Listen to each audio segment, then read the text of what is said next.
अस्सलाम वालेकुम dear students, कैसे हैं आप सब। अल्लाह ताला आपको अपने हिफ्ज़ व ईमान में रखे। डियर स्टूडेंट, आज हम बात करने जा रहे हैं किसके बारे में, परवेज़ मुशर्रफ के दौर के बारे में। आपको पता है कि हम कौन सा चैप्टर पढ़ रहे हैं। हम चैप्टर पढ़ रहे हैं तारीख़ पाकिस्तान। कौन सा चैप्टर? तारीख़ पाकिस्तान। और इस चैप्टर में आज हमने जो चीज़ डिस्कस करनी है वो परवेज़ मुशर्रफ का दौर है। इससे पहले आपको पता है हम किसका दौर पढ़ रहे थे? हम नवाज़ शरीफ का दौर पढ़ रहे थे। उनके दौर में कौन कौन से इक़दाम हुए, किस तरह से हुए, कौन कौन से काम हुए, वो सारी चीज़ हमने डिटेल में डिस्कस की है। तो आज के लेक्चर में हमने किसको डिस्कस करना है? हमने परवेज़ मुशर्रफ के दौर को डिस्कस करना है। इसमें डियर स्टूडेंट जो चीज़ हट के हुई थी ना, हम वो चीज़ डिस्कस करेंगे इनके दौर में, और वो ये थी कि इख्तियारात का निचली सतह। ठीक है, क्या थी? एहतियारात की निचली सतह। तो इसमें डियर स्टूडेंट्स ये था कि इनने क्या किया था कि जो एहतियारात है ना, जो सिर्फ़ और सिर्फ किसके पास है? मरकज़ी हुकूमत के पास, या जिस तरह से भी, उनको क्या किया था? निचली सतह पे लेके आए थे। निचली सतह पे लेके आने का मकसद ये है कि इन्होंने क्या किया था? यूनियन कौंसिल बनाई थी, तहसील कौंसिल बनाई थी। तो अब हम ये भी पढ़ेंगे कि मकामी, फिर क्या किया था इन्होंने? मकामी हुकूमतों का निज़ाम जो है ये कायम किया था। हम इसमें ये डिस्कस करेंगे कि मकामी हुकूमत का निज़ाम, इसकी फ़र्स्ट ऑफ़ ऑल तो इसकी डेफिनेशन क्या है, किससे कहते हैं मकामी हुकूमत। उसके बाद कि इसको डिवाइड किया गया था कितने? 3 पार्ट में डिवाइड किया गया था। तो इस लेक्चर में हम इसके 2 पार्ट डिस्कस करेंगे। तीसरा पार्ट इंशाल्लाह हम नेक्स्ट लेक्चर में डिस्कस करेंगे। तो डियर स्टूडेंट्स, हम स्टार्ट करते हैं। पहले सबसे हम क्या चीज़ पढ़ेंगे? पहले सबसे आपको पता है कि क्या था कि अगस्त 2000 में क्या था कि नया बल्दियाती निज़ाम जो है ना वो मुतहद किया गया था, मतलब तरमीम की गई थी किसमें? आइन में। और फिर क्या किया गया था? और ये था कि इसमें क्या चीज़ शामिल की गई थी कि मकामी हुकूमत का नाम दिया गया था। क्या किया गया था? इसको मकामी हुकूमत का नाम दिया गया था। अब डियर स्टूडेंट्स, हम ये पढ़ेंगे कि मकामी हुकूमत होती क्या चीज़ है। क्या हम ये पढ़ेंगे कि मकामी हुकूमत है क्या चीज़ है। तो इसमें आपको ये पता होना चाहिए कि मकामी हुकूमत से क्या मुराद है। वो हुकूमत है जिसमें क्या होगा? मकामी आबादी अपने मकामी मसाइल के हल के लिए तश्कील देती है। क्या करती है? मकामी आबादी। फॉर एग्ज़ाम्पल डियर स्टूडेंट्स, आपको ये भी पता होगा कि पहले ये होता था कि जैसे गांव हो गए, कस्बा हो गया को, तो उनमें ना कुछ ऐसे लोग होते थे जिनको हम कहते थे कि ये क्या जी गांव के वडेरे हैं, या मतलब ये हमारे गांव के चेयरमैन हैं। उसका मतलब ये होता था कि वो ऐसा बंदा होता था, कुछ गाँव में भी आजकल भी ये सिस्टम चल रहा हो कि वो ऐसा बंदा होता था कि वो पूरे गाँव के लोगों की जो प्रॉब्लम्स हैं उनको सुनता था। एक दिन होता था, मुकर्रर किया होता था कि आज इतने बजे पंचायत बैठेगी, पंचायत सिस्टम बिल्कुल, या इतने बजे होगा कि सब लोगों ने इकट्ठे होकर बैठना है। तो उसमें उसका मकसद क्या था कि लोग क्या होंगे? इकट्ठे होंगे, एक जगह पे बैठेंगे, और जिसको जो भी मसला है ना वो अपना मसला उस बंदे को बताएगा, जो बंदा उन्होंने उधर मुंतखब किया हुआ है कि ये हमारे गांव का बड़ा है, इसने हमें मतलब हमारे जितनी भी प्रॉब्लम्स हैं उसके सलूशन बताने हैं, या अगर किसी के में दरमियान लड़ाई हो गई है तो उसकी सुलह करवानी है, या कोई भी मसला है तो वो फिर उसके पास लेके जाते थे। फिर उसे थ्रू डिस्कशन जो है ना सॉल्व आउट किया जाता था, और वो बंदा जो फ़ैसला करता था ना, वो फ़ैसला फिर सब मानते थे। मतलब उस बंदे की बात, उसने जो भी फ़ैसला करना है, जैसा भी करना है, उसको सब मानते थे, और ये सब की मुतफ़िक़ा राय होती थी। तो इस तरह मतलब इसका क्या मकसद था, इससे क्या फ़ायदा था? इससे ये फ़ायदा था कि हम एक फॉर एग्ज़ाम्पल हम एग्ज़ाम्पल लेते हैं कि ऐसे ये एक बहुत बड़ी कॉलोनी है कोई। अब इसमें हम क्या लेते हैं कि इधर एक सेक्टर है, इधर एक दूसरा सेक्टर है, इधर एक तीसरा है, इधर चौथा है। अब इस सेक्टर में जो लोग हैं ना, उनके जो भी प्रॉब्लम्स हैं जैसे भी हैं, वो इधर एक जो बंदा बैठा हुआ है ना, वो बंदा मतलब इस कॉलोनी की मुतफ़िक़ा राय से एक बंदा वो मुंतखब कर लेते हैं। अब ये बंदा क्या करेगा? इस कॉलोनी में जितनी भी प्रॉब्लम्स आ रही हैं ना उनको वो सॉल्व आउट कर लेगा। क्या करेगा कि जितनी भी प्रॉब्लम्स हैं उनको सॉल्व आउट कर लेगा मैक्सिमम। तो फिर क्या होगा? इससे ये होगा कि इनके सारे प्रॉब्लम्स जो है ना, ये इस चीज़ के इस हदूद के अंदर अंदर वो सॉल्व आउट हो जाएंगे, वो इधर से बढ़ के इधर नहीं आएंगे। ठीक है। इसी तरह ये होगा कि इधर भी एक बंदा है, वो अपने काम कर रहा है, इधर अपने काम कर रहा है, इधर, तो हर जगह फिर क्या होगी, अगर वैसे ही, अगर वाकई ही ऐसा काम हो जाए तो फिर क्या होगा कि हमें मतलब बड़ी सतह पे नहीं जाना पड़ेगा। जैसे हम कहते हैं कि हमें अदालत में नहीं जाना पड़ेगा, हमें थानों में नहीं जाना पड़ेगा, हमें मतलब इस तरह की बड़ी चीज़ों से हम बच जाएंगे सिर्फ इस चीज़ की वजह से। तो हम क्या होगा कि हम अपने प्रॉब्लम्स जो है ना वो सारे, और कैसा इन्वायरमेंट होगा, एक बहुत अच्छा, एक अमन वाला, कोई फसाद नहीं, कोई झगड़ा नहीं, इस तरह का माहौल होगा। और फिर अगर सिर्फ ये बंदा है ना, इसके पास कौन सी ड्यूटी है, सिर्फ ये वाली ड्यूटी है, तो वो इस चीज़ को, और एक बंदा है उसके पास ये भी ड्यूटी है और ये भी, ये दोनों, मतलब ये दोनों जो कॉलोनीज़ हैं, इन दोनों की ड्यूटी है। अब देखें एक बंदा, उसके ऊपर अगर दोनों हम डालेंगे, ये चारों डाल दें, तो उस पर बर्डन क्या होगा, ज़्यादा होगा। लेकिन अगर सेपरेट सेपरेट एक एक उनके पास होगी तो वो अपना अपना काम फिर क्या करेंगे, आसानी से कर लेंगे, उससे टाइम भी ज़्यादा दे पाएंगे। तो इस तरह फिर हम बहुत से मसाइल से बच जाते हैं। तो ये जो काम था ना, मतलब कि मकामी हुकूमत वाला, ये भी इसी तरह का था। ठीक है, आपको समझ आ गई कि ये भी सिर्फ इसी चीज़ से बचने के लिए कि बड़े लेवल पे जाने से पहले हमें कुछ ऐसे काम करने चाहिए कि कुछ ऐसी बातें हों जो उधर ही छोटे लेवल पे ही सॉल्व आउट हो जाएं, उन्हें मतलब बढ़ाया ना जाए या उनको बड़े लेवल पे लेके जाया ही ना जाए। लेकिन फिर भी अगर इनमें से कुछ बातें ऐसी बच जाती हैं जो इनसे वो चीज़ें नहीं हो रही, तो फिर वो क्या करें, फिर वो ऊपर वाली सतह पे लेके आएँ। तो इससे क्या होगा, मुल्क में जो काम कर रहा है ना, अब एक बंदा जो काम कर रहा है उस पे जब हम बहुत ज़्यादा बर्डन डालेंगे तो वो अपना काम ठीक तरह से नहीं कर पाएगा। लेकिन अगर एक बंदे पे हमने कम बर्डन डाला हुआ है तो वो क्या करेगा, अपनी रिस्पॉन्सिबिलिटी बहुत अच्छे से करेगा और टाइम ज़्यादा देगा, हर चीज़ को ज़्यादा बारीकी से देखेगा, एक एक चीज़ को कि मुझे इधर ऐसे कैसे चलना है, वैसे कैसे चलना है। तो ये सारी चीज़ें थी। तो इसमें सबसे पहले हमने डेफिनेशन पढ़ ली किसकी, मकामी हुकूमत की, कि मकामी हुकूमत होती क्या है, कि मकामी हुकूमत से मुराद वो हुकूमत है जिससे मकामी आबादी क्या करेगी, अपने मकामी मसाइल के हल के लिए तश्कील देती है। क्या करती है, अपने मकामी मसाइल के हल के लिए तश्कील देती है। उसके बाद क्या है कि ऐसी हुकूमत अपनी हदूद के अंदर, अब क्या हम बात कर रहे हैं कि हमने उनको उनकी बाउंड्रीज़ दे दी हैं, अब उस बाउंड्री से वो बाहर नहीं निकल सकते, हमने उनको क्या किया है, बाउंड्री दे दिया। अब उस हदूद के अंदर उन्होंने क्या करना है, जितने भी रहाइश पजीर अफराद हैं ना, अब फॉर एग्ज़ाम्पल इधर अंदर जितने भी लोग रहते हैं ना, जितने भी लोग रह रहे हैं, उनका क्या क्या काम करना है, उन्होंने उनकी सेहत, उनकी मालियात और उनका तहफ़्फ़ुज़ वगैरह जैसी खिदमात की निगरानी करती है।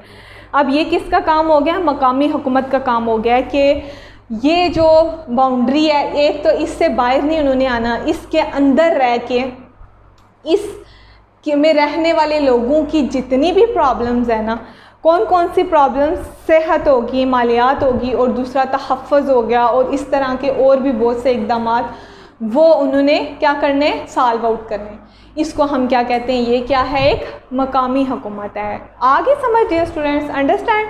हम क्या पढ़ रहे थे, हम पढ़ रहे थे मकामी हुकूमत।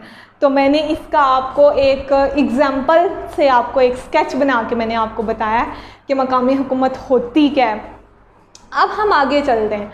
आगे क्या है, आगे ये है कि मकामी हुकूमत को फिर उन्होंने क्या किया था कि 3 पार्ट में, फिर आगे से इसको 3 पार्ट में डिवाइड कर दिया था। सबसे पहली जो चीज़ थी वो क्या थी, यूनियन कौंसिल। उसके बाद कौन सी चीज़ थी, तहसील कौंसिल। हम आज 3 हैं लेकिन आज हम 2 ही पढ़ेंगे। एक पहली क्या है, यूनियन कौंसिल, और दूसरी क्या है, तहसील कौंसिल। तो हम देखते हैं कि यूनियन कौंसिल में क्या था।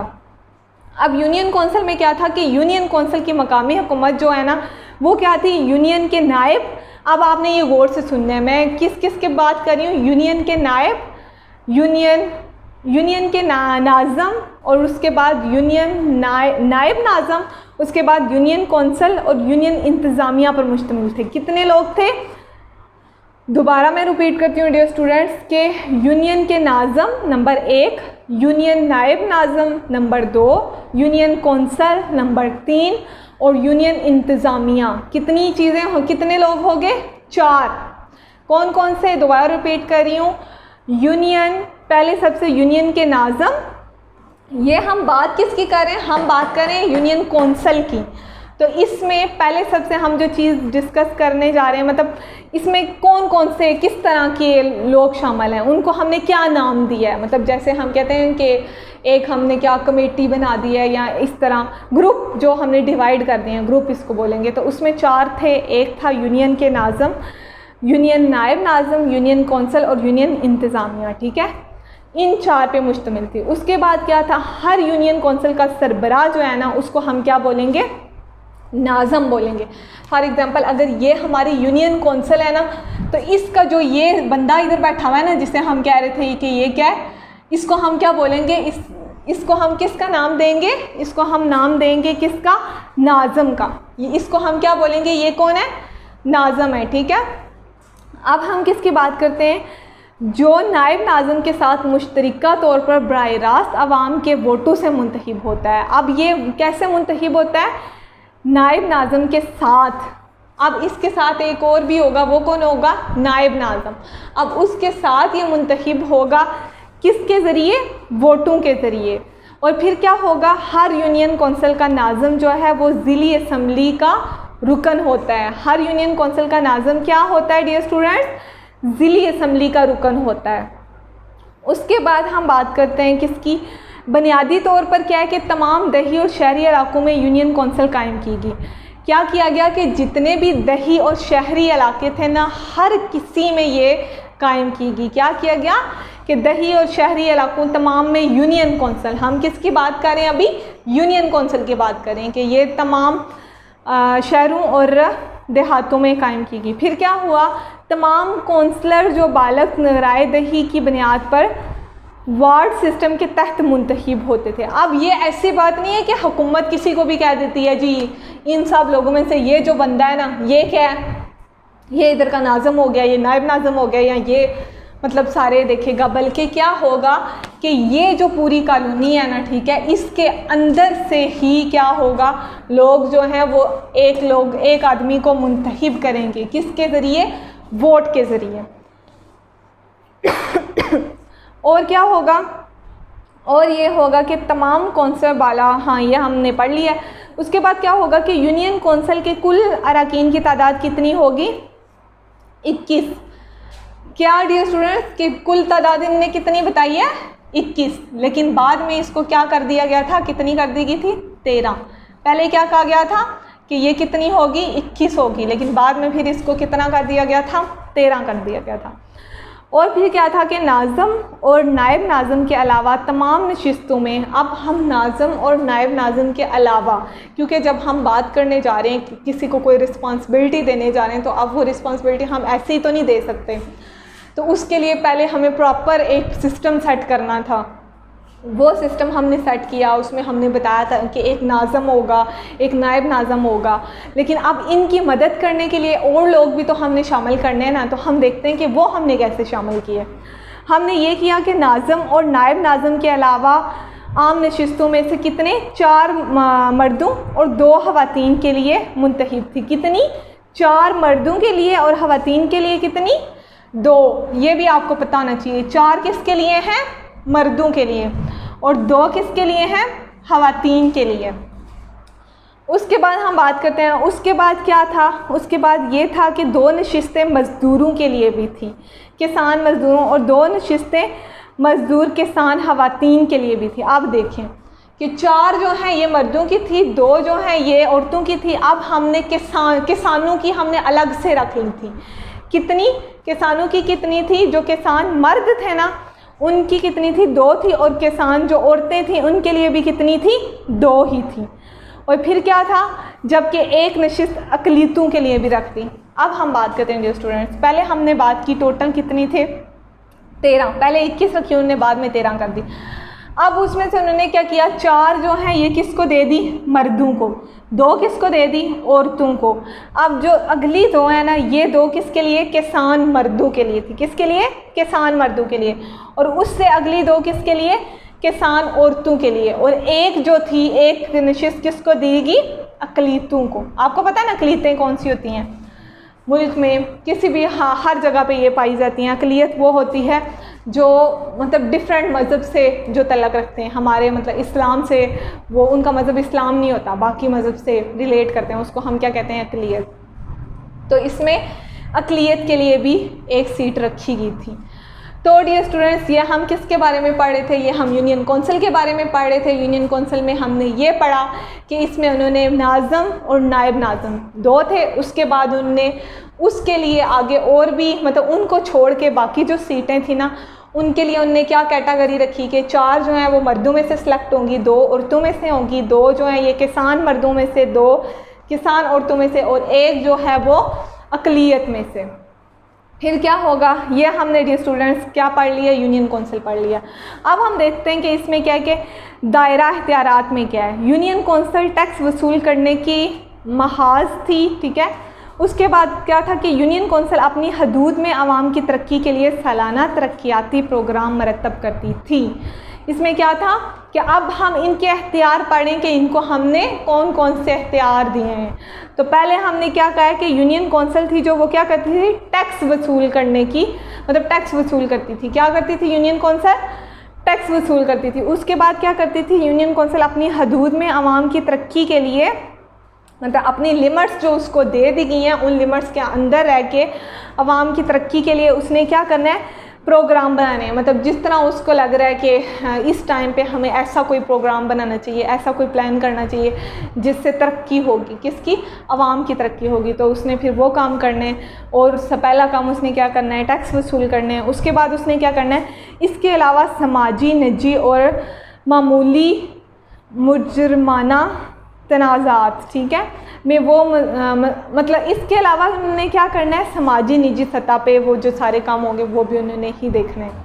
ठीक है डियर स्टूडेंट्स, तो ये हमने इनके अख्तियारात भी पढ़ लिए, ये हमने अभी डिस्कस किए क्या, अख्तियारात। तो अब हम नेक्स्ट पढ़ेंगे तहसील कौंसिल। ये हमने क्या पढ़ी थी, यूनियन कौंसिल। अब हम क्या पढ़ेंगे, तहसील कौंसिल के बारे में पढ़ेंगे कि तहसील कौंसिल क्या है। अब यूनियन से बाहर निकलें तो फिर हम किस पे जाते हैं, तहसील पे जाते हैं। अब क्या था कि तहसील की हदूद के अंदर यही था कि देही और शहरी इलाकों की तमीज़ के बगैर, मतलब देही भी उसमें शामिल थे, शहरी भी शामिल थे, तहसील कौंसिल की तश्कील दी गई, मतलब तहसील कौंसिल बनाएगी। उसके बाद क्या हुआ, तहसील कौंसिल में आम सीटों की तादाद तहसील में यूनियन कौंसिल की तादाद के बराबर थी। मतलब बाकी जो सीटें थी ना, जो ये वाली सारी हमने बात की, ये तहसील कौंसिल की और यूनियन कौंसिल की एक जैसी ही थी, ठीक है। क्या यूनियन कौंसिल और तहसील कौंसिल की बाकी सारी सीटें, ये जो हमने बात की है काफ़ी डिटेल से, ये एक जैसी थी। उसके बाद क्या था, आम नशिस्तों की तादाद की 1/3 जो नशिस्तें थीं वो ख़वातीन के लिए महसूस की गई थी। क्या था, 1/3 उसमें से ख़वातीन की थी, 5% नशिस्तें जो हैं वो किसकी थी, मज़दूरों की थी, जबकि 5% किसकी थी, अक़लियतों की थी। हम बात करें किसकी, कि आम नशिस्तों की तादाद की जो 1/3 थी ना, फॉर एग्ज़ाम्पल अगर टोटल 10 हैं तो 10 में से 1/3 जो होगा ना वो किसका होगा, ख़वातीन के लिए, 5% जो है वो मज़दूरों के लिए। कौन से मज़दूर, किसान। उसके बाद 5% जो है वो किसके लिए, अक़लियतों के लिए। इन नशिस्तों का इंतखाब यूनियन कौंसलर करते थे, और इन नशिस्तों का इंतखाब कौन करता था, यूनियन कौंसलर। ये जो ऊपर हमने बात की है किसकी, यूनियन कौंसिल की, तो ये जो यूनियन कौंसलर थे ना, वो जो नाज़म और नायब नाज़म थे, ये सब मिल के किसका इंतखाब करते थे, इसका इंतखाब करते थे। उसके बाद ये स्टूडेंट्स हम किसकी बात करेंगे, उसके बाद हम बात करते हैं कि तहसील नाज़म। हमने ये कहा कि तहसील हुकूमत का सरबराह जो है ना वो क्या है, तहसील नाज़म होता है। अब हमने ये देखना है, पीछे हमने देखा था कि उसको हमने नाज़म और नायब नाज़म कहा था। इधर जो तहसील हुकूमत का सरबराह है ना, उसको तहसील नाज़म के नाम से जाना जाएगा। क्या, इधर हम उसको जान रहे थे नाज़म के नाम से, लेकिन अब हम उसको क्या बोलेंगे इधर आके कि तहसील नाज़म। किसके नाम से जानेंगे, सरबराह को तहसील नाज़म के नाम से जानेंगे। और क्या होगा, और ये होगा कि तहसील नाज़म के मातहत तहसील म्यूनसिपल ऑफिसर्स वगैरह काम करेंगे। क्या होगा, अब तहसील नाज़म के मातहत तहसील नाज़म के साथ और कौन काम करेंगे, तहसील म्यूनसिपल ऑफिसर काम करेंगे। और क्या होगा, तहसील म्यूनसिपल ऑफिसर के मातहत कौन होगा, 4 तहसील ऑफिसर्स और होंगे। वो क्या करेंगे, जो मुख्तलिफ शुबे मसलन ज़मीनों के इस्तेमाल का रिकॉर्ड यानी दही और शहरी मनसूबा बंदी, दर्जा बंदी वगैरह के मामलात की निगरानी करेंगे। तो डियर स्टूडेंट्स, हमने इनके काम भी हमने देखा कि किसको हमने किसका नाम दिया है। पहले सबसे हमने देखा कि जो सरबराह है ना, उसको हमने किसका नाम दिया है, जो सरबराह होगा उसको हमने किसका नाम दिया है, तहसील नाज़िम का नाम दिया है। सरबराह को किसका नाम दिया है, तहसील नाज़िम का नाम दिया है। उसके बाद हमने क्या किया, उसके बाद तहसील नाज़िम के मातहत तहसील म्यूनसिपल ऑफिसर्स जो हैं वो काम करेंगे। कौन, मतलब तहसील नाज़िम के मातहत उसके साथ जो काम करने वाले होंगे उनको हम क्या बोलेंगे, तहसील म्यूनसिपल ऑफिसर्स बोलेंगे। उसके बाद क्या होगा, तहसील म्यूनसिपल ऑफिसर्स के मातहत जो हैं 4 तहसील ऑफिसर्स और काम करेंगे। और क्या होगा, जो मुख्तलिफ शुबों मसलन अब इनका क्या काम होगा, इनकी ज़िम्मेदारी भी बता दिया उनने कि ज़मीनों क्या करेंगे, वो ज़मीनों के इस्तेमाल का रिकॉर्ड। उसके अलावा एक काम हो गया, दूसरा काम क्या है, दही और शहरी मनसूबा बंदी, 2 काम हो गए। और तीसरा क्या है कि मनसूबा बंदी और दर्जा बंदी की निगरानी करेंगे। इनके 3 काम होंगे। एक, नंबर 1 ज़मीनों के इस्तेमाल का रिकॉर्ड, डियर स्टूडेंट्स गौर से सुनिए। नंबर 2 क्या है, दही और शहरी मनसूबा बंदी। और नंबर 3 क्या है, दर्जा बंदी। अब हम देखते हैं कि नाज़िम और नायब नाज़िम का इंतखाब कौन करेगा। नाज़िम और नायब नाज़िम का इंतखाब कौन करेगा, यूनियन काउंसलर। ये हमने ऊपर भी पढ़ा था, मैंने पहले भी आपको बताया कि तहसील कौंसल मतलब तहसील नाज़िम जिसको हमने नाम दिया है, इसका इंतखाब कौन करेगा, यूनियन काउंसलर करेगी। ठीक है, कौन करेगा, यूनियन काउंसलर करेगी। इधर जो हमने नाज़िम और नायब नाज़िम का इंतखाब, नाज़िम और नायब नाज़िम का इंतखाब कौन करेगा, यूनियन काउंसलर करेगी। और क्या होगा, और देखें हमने आमदनी के ज़राए कहाँ से होंगे कि तहसील म्यूनसिपल इंतज़ामिया की आमदनी के ज़राए सूबाई हुकूमत की तरफ से मुख्तस फ़ंड और महसूलात थे।